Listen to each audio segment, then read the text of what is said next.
Hi! This time I want to give you another example. I had some junior and senior girls and boys from one of the local high schools come to me and wanted to meet with me. I met with them to find out, what their problem was, their concern, to see if I could address it.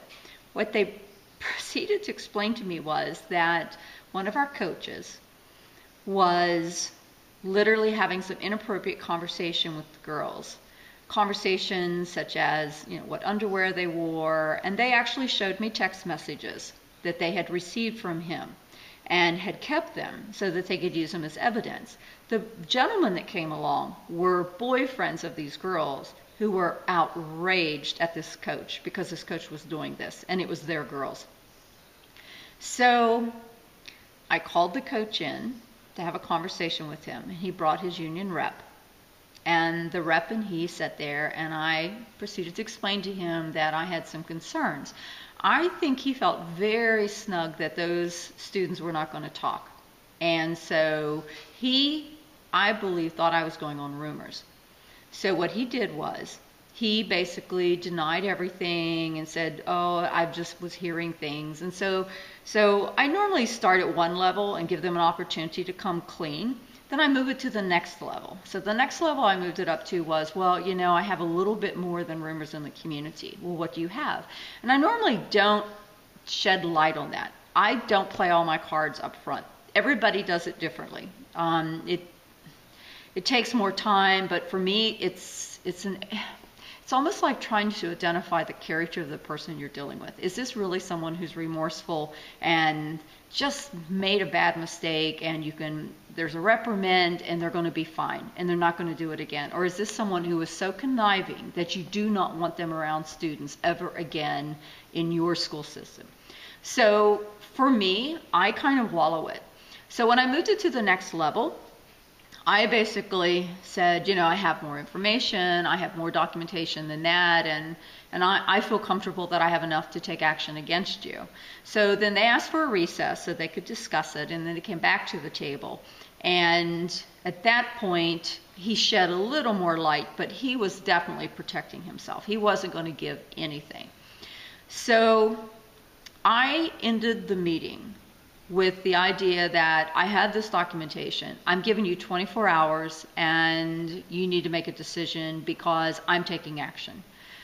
In the meantime, the parents of these daughters, these girls, came in and met with me.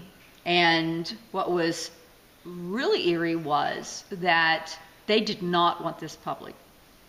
They basically said to me they did not want their daughters ruined. They did not want this information to get out. It's possible a couple of the girls had actually had sex with this gentleman. And then I did find out later on that possibly some of the moms had had sex with this guy. And his big thing was to try to get a mother and daughter in the same family. So definitely a sicko. But they made it very clear that if I tried to take any action against him, and it went public, then they were going to have their daughters deny it and kind of blackmailed me. And they were all like together and organized, like they'd had, prior meetings before they came to me. So I thought, okay, well, this is unique and different. So what I did was, I'm going to let you think on that. How would you have handled this? What would you do? Think about what actions you would take from this point on. Pause it now, and so you can do your reflection. Hi, welcome back.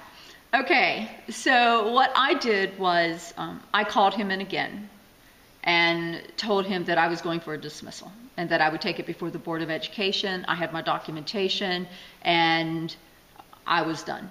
I wasn't having any more conversations with him. We were going into a hearing, and he immediately tendered his resignation and left. The second he tendered his resignation, guess what? It didn't matter what documentation I had, because it ends right there. I can no longer pursue him. I can't take any action. And the girls weren't willing to talk to local officials, where if I turned this over to the court district, then the prosecuting attorney could have investigated it, but the girls would not talk to anyone else. So he left the school district. He left, and the parents were happy. The boyfriends of the girls involved were happy. The girls were happy, and this guy was gone. My problem with this is that he was going to go and victimize another school district. That this happens all the time. I mean, they have the legal right to resign, and when they walk away, there's really not a whole lot you can do unless you've got criminal proceedings, and I did not have that. And you know they're going to go victimize another school district. So it's a hard pill to swallow, but it happens more often than we want to admit. And some of you may even have stories very similar to this.